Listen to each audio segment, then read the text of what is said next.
अस्सलाम वालेकुम स्टूडेंट्स। आज की जो हमारी टॉपिक है फिज़िक्स में वो है determination of force by it's perpendicular component.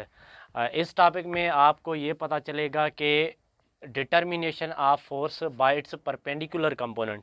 Perpendicular component से क्या मुराद होता है? परपेंडिकुलर कंपोनेंट से ये मुराद होता है कि अगर कोई हमारे पास टू फोर्सेस हैं just like this one and this one, ये हमारे पास टू फोर्सेस हैं, ये इससे ज़्यादा भी हो सकते हैं आपके पास, लेकिन ये यहाँ पर क्या है कि ये परपेंडिकुलर है। परपेंडिकुलर का क्या मतलब होता है? परपेंडिकुलर का मतलब ये होता है कि अगर टू फोर्सेस इस तरीके से हों कि उनके बीच में जो एंगल है वो 90 डिग्री की बन रही हो, तो उन्हें हम परपेंडिकुलर कंपोनेंट कहेंगे। जस्ट लाइक आप यहाँ पर देखेंगे हमारे पास यहाँ पर अगर एंगल बनेगी यहाँ पर, तो आप ये नोट करें कि यहाँ पर जो एंगल है वो 90 डिग्री की है, ये एंगल।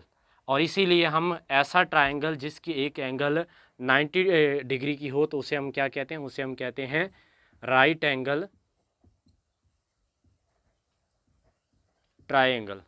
राइट एंगल ट्रायंगल हम उसे कहते हैं। ट्रायंगल का तो आपको पता है कि ऐसी शेप जिसकी 3 एंगल्स हो तो उसे हम ट्रायंगल कहते हैं। और राइट एंगल का मतलब क्या होता है? ऐसी एंगल जिसकी मेजरमेंट 90 डिग्री हो। तो अब हम आते हैं अपनी जो हमारी टॉपिक है उस पर। अब हमारे पास ये टू फोर्सेस हैं, एक है OP, या हम ऐसे भी कह सकते हैं कि ये हमारे पास दो वेक्टर हैं OP, और उसके बाद हमारे पास है PR। ये दो जो वेक्टर हैं हमारे पास इस तरीके से, या इनको आप एक ही नाम दे सकते हैं यहाँ पर, जैसे ये O और ये P। R क्या है? R इनका रिजल्टेंट है, ठीक है। अब यहाँ पर ये हमें पता चलेगा। अच्छा, इस ट्रायंगल को आप देखेंगे, यहाँ पर आप इमेजिन करें कि यहाँ पर जो एंगल है वो 90 डिग्री की है। आप इमेजिन करें यहाँ पर अगर आप देखेंगे तो ये आपको इस तरीके से ये 90 डिग्री की एंगल नज़र आ रही है। लेकिन अगर आप इसको उल्टा कर दें, उल्टा करने से मुराद है कि ये जो है इसको परपेंडिकुलर बना लें और इसको आप क्या कर लें, सॉरी, इसको बेस बना लें और इसको परपेंडिकुलर। वो किस तरीके से? वो इस तरीके से बन जाएगी, ठीक है, वो इस तरीके से बनेगी। तो यहाँ पर भी आपकी जो एंगल बनेगी इस साइड पे वो कौन सी होगी? वो 90 डिग्री की होगी, ठीक है। तो अब आते हैं असली टॉपिक पे कि जो हमारे पास अगर टू फोर्सेज हैं इस तरीके से, तो हम वो कैसे डिटरमाइन करें कि ये दोनों जो हैं ये परपेंडिकुलर हैं। तो इसके लिए सबसे पहले अगर आप देखें तो हम इन्हें किस तरीके से ऐड कर सकते हैं, दो वेक्टर्स को हम इस तरीके से करेंगे कि हमारे पास जो रिजल्टेंट है, रिजल्टेंट हमारे पास कौन सा है? OR है। हम यहाँ पर लिखेंगे कि OR वेक्टर जो है या रिजल्टेंट फोर्स वो बराबर है किसके? OP, और इसमें ऐड करेंगे हम कौन सा? PR को। तो ये यहाँ पर PR, दो वेक्टर जो हैं या टू फोर्सेस जो हैं हमारे पास, वो इस तरीके से ऐड किए जाएंगे। OR बराबर है किसके? OP प्लस PR, ये यहाँ पर है, ठीक है। अब अगर सिंपली हम इसको देखें तो ये कौन से एक्सिस पर है? ये जो OP फोर्स है वो FX पर है, यानी X एक्सिस पर है, तो इसे हम FX का नाम दे देंगे। और ये हमारे पास PR जो है वो Y एक्सिस पर है, तो हम इसे FY का नाम दे देंगे, ठीक है। अब यहाँ पर हम आते हैं कि सिंपली अगर हम R मालूम करना चाहें, रिजल्टेंट वेक्टर जो है वो हम मालूम करना चाहें, तो हम इस तरीके से करेंगे।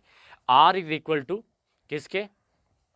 FX प्लस FY, हम ऐसे भी लिख सकते हैं। Why we can write here? Because OP is equal to FX and PR is equal to FY. So therefore I have written here FX plus FY. अब यहाँ पर क्या करेंगे हम? यहाँ पर एक सिंपल रूल जो है वो है फिथागोरस थ्योरम भी उसे कहते हैं और पिथागोरस थ्योरम भी कहते हैं। वो रूल या वो जो है थ्योरम वो क्या कहता है? वो कहता है कि आपके पास बेस है, परपेंडिकुलर है, और ये आपके पास हाइपोटेन्यूज है, ठीक है, ट्राइंगल में। तो यहाँ पर पिथागोरस थ्योरम में ये बताया जाता है कि जो हाइपोटेन्यूज है, इसको मैं सिंपली H से लिख देता हूँ, HY से, चलो स्क्वायर करें इसका, वो बराबर होगा ये इसका बेस जो है, base square plus perpendicular square, यानी जो हाइपोटेन्यूज स्क्वायर है वो बराबर होगा sum of base square plus perpendicular square. इन दोनों को स्क्वायर करेंगे तो हम यहाँ पर अब क्या लिखेंगे? हम यहाँ पर इस तरीके से लिख सकते हैं कि OR होल स्क्वायर बराबर है किसके? OP square plus P are square की। अब यहाँ पर क्या हो गया, हमारे पास ये दोनों जो हैं वो हमें मिल गए। अच्छा, अब इसको सिंपली हम क्या लिखेंगे, आर लिख देंगे। यहाँ पर आर इज इक्वल टू, यहाँ पर हम अंडर रूट इस्तेमाल करेंगे O P plus P R, O P का भी स्क्वायर और पी आर का भी स्क्वायर। तो सिंपली अब इसको फर्दर सिंप्लीफाई करेंगे हम किस तरीके से लिखेंगे, ओ पी, ओ पी कौन सा है हमारा, ओ पी की जगह हम एफ एक्स लिख देंगे, एफ एक्स स्क्वायर प्लस, और हमारे पास पी आर कौन सा है, एफ वाई। तो यहाँ पर हम एफ वाई का स्क्वायर कर देंगे। अब ये आप देखेंगे यहाँ पर हमने अंडर रूट जो है वो इस्तेमाल किया है, रूट इस्तेमाल किया है, और यहाँ पर नहीं किया। वाई, बिकॉज अगर हम यहाँ पर रूट इस्तेमाल करते हैं तो ये स्क्वायर है, और अंडर रूट जो है उसका 1/2 वैल्यू होता है, और 2 ये जो साथ है इसके 2 के साथ कैंसिल हो जाएगा। और यहाँ पर हमने क्या किया है, अब स्क्वायर ख़त्म करना था, इसलिए यहाँ पर अगर रूट आता तो ये ख़त्म हो जाता वैसे भी, ठीक है। अब ये यहाँ पर आ गया। अब इसका डायरेक्शन कैसे मालूम करना है, उसके लिए ये फार्मूला है हमारे पास। कौन सा फार्मूला है, हम ये फार्मूला लिखते हैं कि tan थीटा जो है is equal to F Y upon F X के होता है, ठीक है।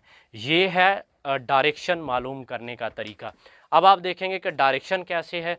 डायरेक्शन का मतलब ये है कि अगर आपके पास लेट गेट सपोज कि आपको ये मार्कर मैंने यहाँ पर पकड़ी है, और मैं ये कहता हूँ कि मुझे मार्कर का डायरेक्शन बताएं कि मार्कर जो है वो कौन से डायरेक्शन में है, तो आप बताएंगे फॉर एग्जांपल कि ये नॉर्थ साउथ या किसी भी तरफ में है।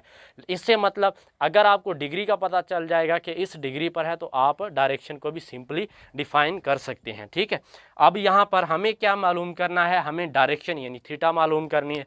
तो हम क्या करेंगे, यहाँ पर इसे सिंपली ऐसे लिखेंगे कि थीटा इज इक्वल टू हो जाएगी किसके, theta is equal to tan यहाँ पर प्लस का है, ठीक है, और उस साइड पे नेगेटिव जाकर हो जाएगा, यानी tan inverse F Y upon F x.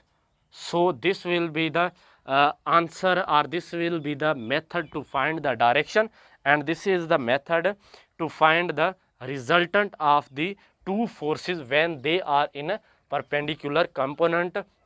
उन्हें हम इस तरीके से उनका मैग्नीट्यूड फाइंड करेंगे उन्हें ऐड करके, और इस तरीके से हम उनका डायरेक्शन फाइंड करेंगे जब टू फोर्सेस परपेंडिकुलर होंगे तो।